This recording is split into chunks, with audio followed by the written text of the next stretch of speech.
Guidelines भेजी हैं। केंद्र सरकार की गाइडलाइंस के मुताबिक जो जो केंद्र सरकार ने उसमें ढील देने के निर्णय लिए हैं, उसके मुताबिक दिल्ली सरकार ने ये निर्णय लिए हैं। अभी तक जितनी चीज़ें खोली जा चुकी हैं वो खुली रहेंगी। इसके अलावा बार्बर और सैलून की दुकानें खोलने का निर्णय लिया गया है।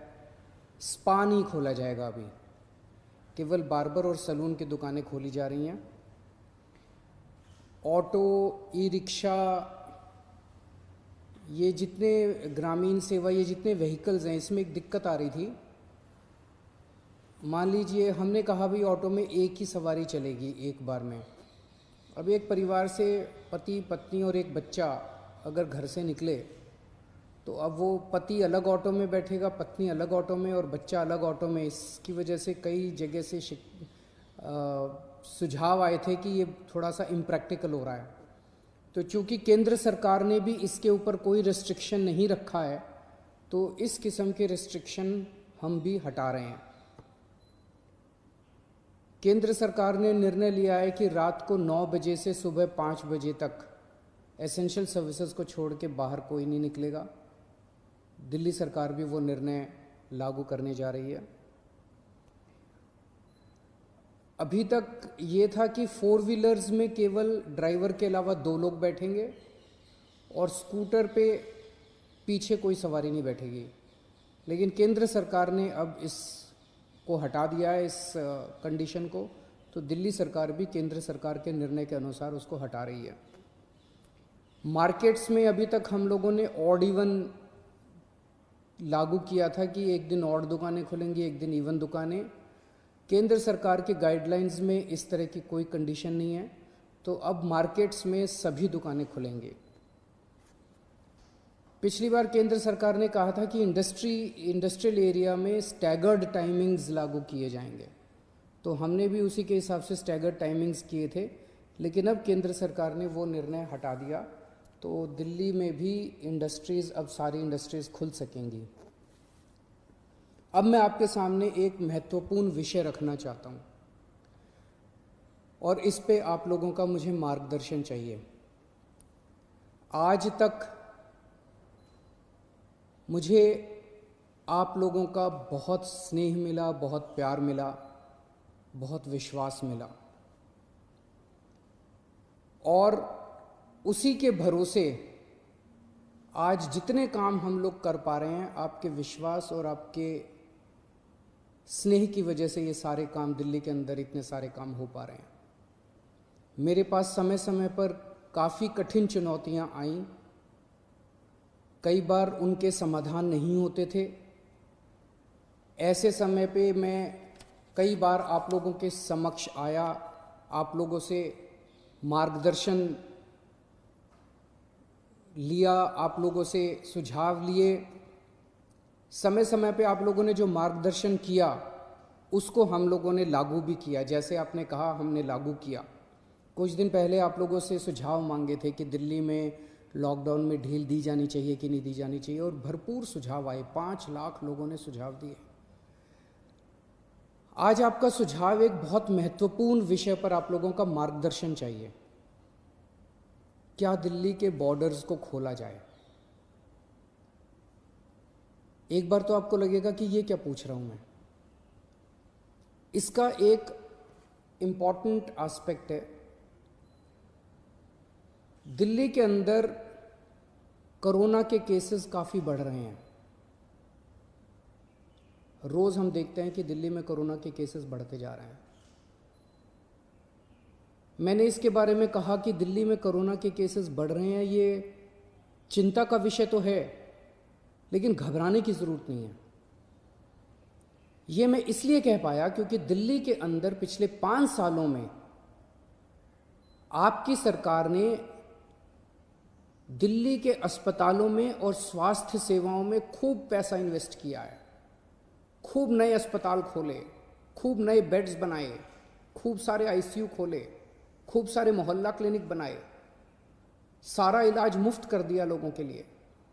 पिछले 5 सालों के अंदर दिल्ली के अंदर अभूतपूर्व विकास हुआ है दिल्ली की स्वास्थ्य सेवाओं में।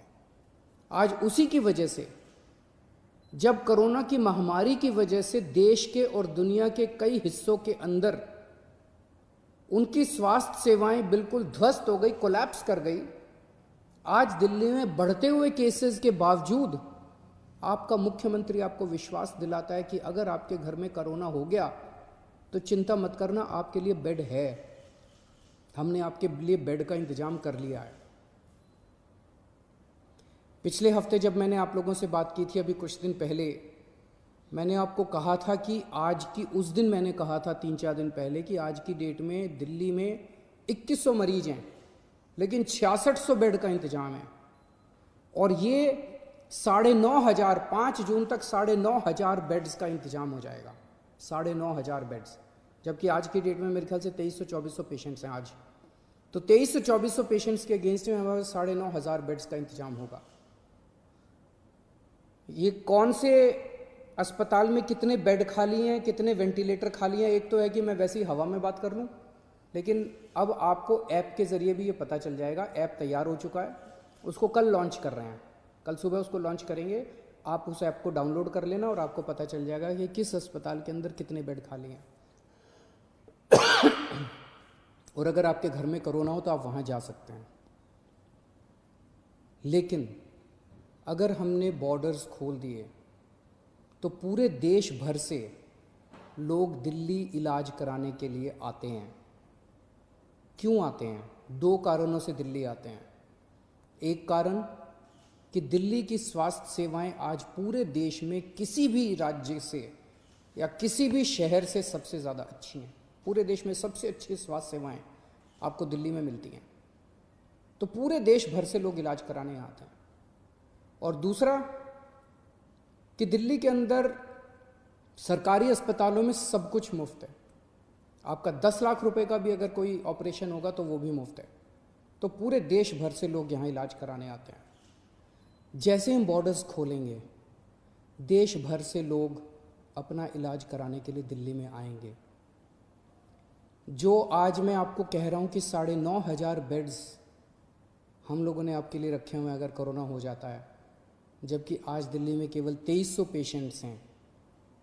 ये बेड्स तो 2 दिन के अंदर भर जाएंगे अगर पूरे देश भर से लोग दिल्ली के अंदर आ गए। तो हमें क्या करना चाहिए?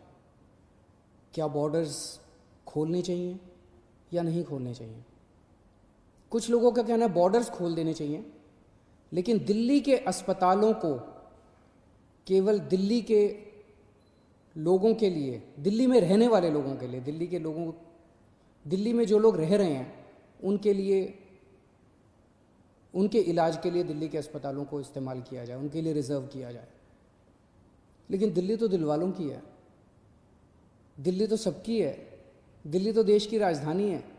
दिल्ली तो केरला वालों की भी है, तमिलनाडु वालों की भी है, यूपी वालों की भी है, बिहार वालों की भी है, झारखंड वालों की भी है, महाराष्ट्र वालों की भी है। दिल्ली तो आज तक सबका इलाज करती आई है, फिर दिल्ली मना कैसे कर सकती है किसी का इलाज करने के लिए? तो कुछ लोगों का सुझाव है कि जब तक कोरोना है तब तक के लिए कम से कम दिल्ली के अस्पतालों में केवल दिल्ली में रहने वाले लोगों का इलाज होना चाहिए। क्या होना चाहिए? बहुत सारे सुझाव हैं। मुझे आपसे मार्गदर्शन चाहिए और हमें क्या करना चाहिए। आप हमें इस बारे में सुझाव भेजें। शुक्रवार को 5 बजे तक आपके सुझावों का इंतज़ार रहेगा। आप मुझे अपने सुझाव व्हाट्सएप कर सकते हैं। व्हाट्सएप नंबर है 8800007722। व्हाट्सएप नंबर है 8800007722। ईमेल है delhi.cm.suggestions@gmail.com। ईमेल है delhi.cm.suggestions@gmail.com। और अगर आपके पास व्हाट्सएप नहीं है, अगर आपके पास ईमेल नहीं है, तो आप इस नंबर पे फ़ोन कर सकते हैं और अपना सुझाव छोड़ सकते हैं। आपकी आवाज़ रिकॉर्ड हो जाएगी 1031। 1031 डायल कीजिएगा, आप अपने सुझाव छोड़ सकते हैं। फिलहाल 1 हफ्ते के लिए हम दिल्ली के बॉर्डर सील कर रहे हैं। एसेंशियल सर्विसेज जारी रहेंगी। सरकारी ऑफिसर्स जो हैं वो आई कार्ड के बेसिस पे आ जा सकेंगे, पास लेकर आया जाया जा सकेगा। तो फिलहाल 1 हफ्ते के लिए हम अपने बॉर्डर सील कर रहे हैं। उसके बाद जो सुझाव आएंगे, जो आप मार्गदर्शन करेंगे, जो आप जैसा कहेंगे, सभी के सुझावों के आधार के ऊपर हम एक्सपर्ट से भी बात करेंगे और भी बहुत सारे लोगों से बात करेंगे। उसके आधार पर अगले हफ्ते फिर इसके बारे में एक ठोस निर्णय ले पाएंगे। नमस्कार।